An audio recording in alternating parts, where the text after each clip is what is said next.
Bonjour à tous, merci d'avoir cliqué sur cette vidéo. Je suis Emma du service marketing PBS Vidéo.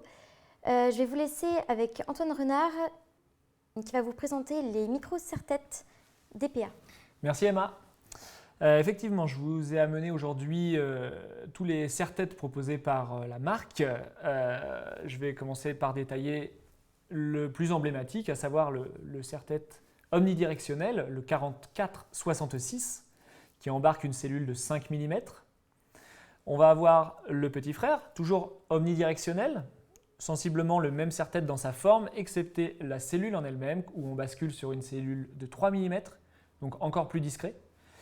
Pour ce qui est du penchant cardioïde, lorsqu'on cherche un micro directif, quand on va se situer dans des environnements un petit peu plus bruyants, avec des retours peut-être, ou en extérieur, on va avoir un petit peu de bruit environnant et qu'on focus la voix, on va plutôt se pencher vers le 4488, qui est le micro cardioïde directif DPA microphone.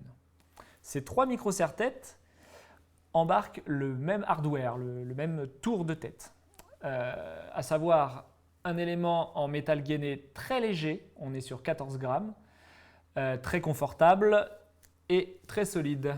On peut voir qu'on peut le manipuler sans aucun souci. C'est quelque chose qui supporte vraiment les aléas du travail de manipulation. C'est des objets qui sont prévus pour être mis et enlevés très régulièrement. On peut autant s'en servir pour des petits gabarits, des enfants par exemple, jusqu'aux personnes bien portantes, simplement en écartant les deux tours d'oreille.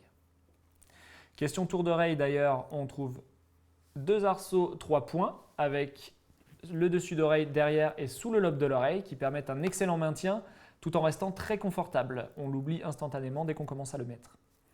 En termes de gestion du câble, on a un passage de câble à 90 degrés qui me permet de ne pas avoir de petites boucles qui peuvent être désagréables. Je vais pouvoir d'ailleurs le switcher à droite ou à gauche si j'ai des considérations d'image ou de confort par le porteur. La grosse avancée de ce type de serre-tête, c'est la gestion de la perchette. Auparavant, on devait un petit peu tordre les perchettes pour l'ajuster aux morphologies de chacun. Aujourd'hui, on va trouver un système de pivot qui va m'autoriser à basculer la perchette de haut en bas pour pouvoir ajuster plus précisément, sans aucun effort, simplement avec un système d'arc de cercle, le petit pivot qui est ici. Je vais venir déverrouiller l'ensemble si je souhaite réduire ma taille de perchette ou l'augmenter. Je verrouille à nouveau en mettant cette petite gouttière.